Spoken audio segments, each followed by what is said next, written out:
Hey, what's going on, my good people? Yeah, I woke up this morning to a lot of emails. That's why I love Team 54, because y'all be on it, okay? And it discussed the condition of Jelani's body when he was found. Now, when I first read it, it was rough. It was tough. I couldn't um, wrap my mind around what I was reading. So I had to sit on it for a minute, think for a minute. Y'all know how I do. But I know this may be a conversation that some of you do not want to have, but we got to talk about it. It's part of the case. This is just another part of the case, and we have to talk about it. We got to break it down. So, come on, ride with me. Police have identified a body as missing Illinois State University graduate student Jelani Day, but what killed him and why? Now, we all know that Jelani went missing on Tuesday, August the 24th. Okay? Nobody has seen him after that. But we know on that Tuesday that he was at the school that morning. You know, he was up there. He was caught on surveillance. And then we also know that sometime after that, he went to the weed dispensary and he's caught on camera there. Now, what happened to him after that becomes a mystery to everybody. The last cell phone ping from Jelani's phone was at this location right here. When he left this place right here, Beyond Hello in Bloomington, Illinois, we don't know what happened to him after that. But what we do know is that some of his belongings and his car was found almost an hour away in Peru. We know this. And on September the 4th, an unidentified body was found in the Illinois River in Peru. So understand this. When I first heard that, I was like, that's him. Wasn't no doubt in my mind. That's him. I know a lot of people wanted to hold out hope. Maybe it ain't him. In my mind, deep down inside, it was him. Okay? And to know the details, his car being found up there, the wallet up there, the lanyard up there, clothes up there. When they came out talking about they had found an unidentified body in the Illinois River, again, I was like, that's him. Know that. So when they came out talking about this unidentified body, everybody was on pins and needles waiting for that positive ID. Everybody. And then there was articles that came out talking about they didn't have the DNA, the chemicals to test the DNA. They had to order that. And I was like, what? Wait a minute. I mean, how is it that you don't have a key ingredient to do your job? You understand what I'm saying? That's like McDonald's talking about they ran out of buns. That's unheard of. You need that to do your job. So how is it that you don't have it? That bothered me. And it took them 20 days to make a positive ID. And everybody wanted to know, why did it take so long? And I knew, on top of the whole, not having the chemicals, I was questioning the condition of the body. Because sometimes it's hard to make a positive ID if the condition of the body is severely decomposed. And so I understood that part. But then I read an article that said that the Illinois State Police shows a backlog of 3745 DNA cases at the end of August. The average turnaround time for biological assignments in that month was 81 days. They severely backlogged. It sounded like they needed some help down there. And now they've taken on this high priority case. They couldn't handle it, clearly. And it took them 20 days to figure out who this was, who this body belonged to. Okay? And they probably want a pat on the back. Because if the average time is 81 days, it took them 20 to make a positive ID on Jelani. Now, again, we all question why it took so long. And then in this article that I read, it said that in the summer of 2020, a press release came out and it said long-term underinvestment in Illinois labs combined with a lack of access to the latest technology solutions compounded the problem. So they've recognized that they don't have the equipment and the chemicals and stuff like that that they need. And that's why when Carmen came out and she expressed it being no effort and no push to try to find her son and figure out whether or not this was her son, she wasn't lying about that. Listen to her. I've heard nothing until today from the Peru police, who were rude to me and act like I bothered them because I had questions. The coroner today was so disrespectful to me because I asked questions. He even told me he was angry with me and that did I want to find out if this was my son or not. Yeah, that's terrible that she had to go through that. And if this is how the coroner is talking, and then we have evidence that they got all these backlog cases, 2 plus 2 equals 4. He's part of the problem. This man, this coroner, had already told us that not only did they have to do DNA testing to identify Jelani, but they needed to do a forensic dental identification on him. And I was like, they need dental records.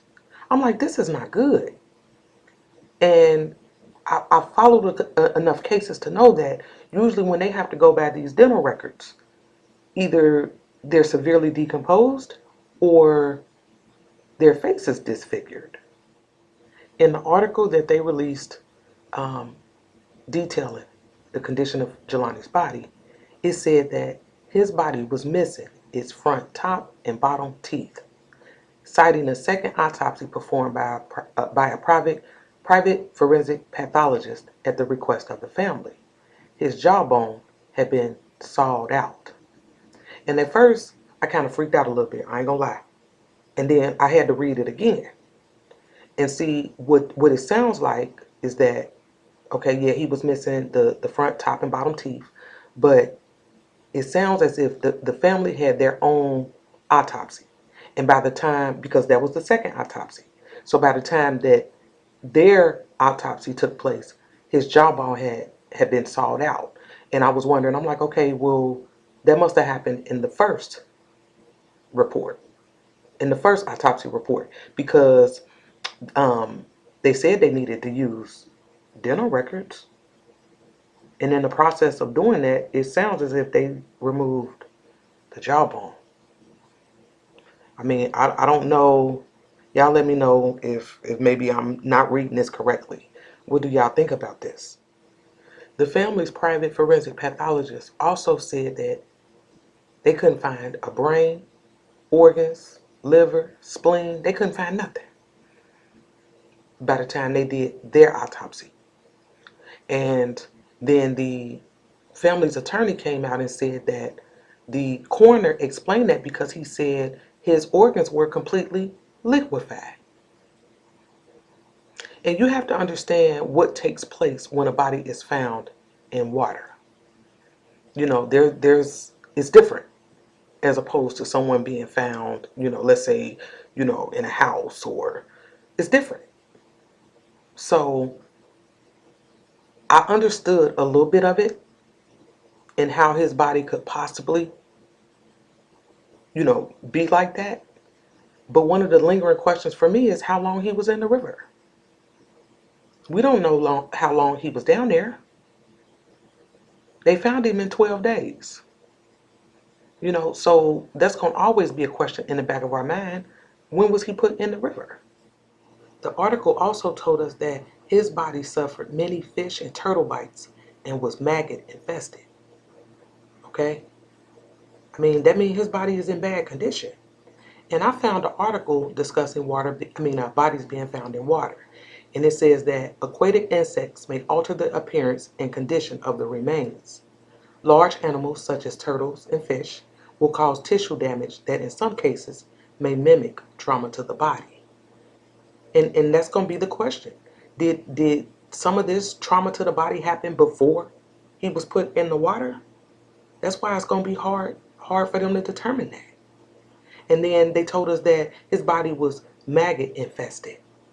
Did y'all know that maggots can consume up to 60% of the human body in under 7 days?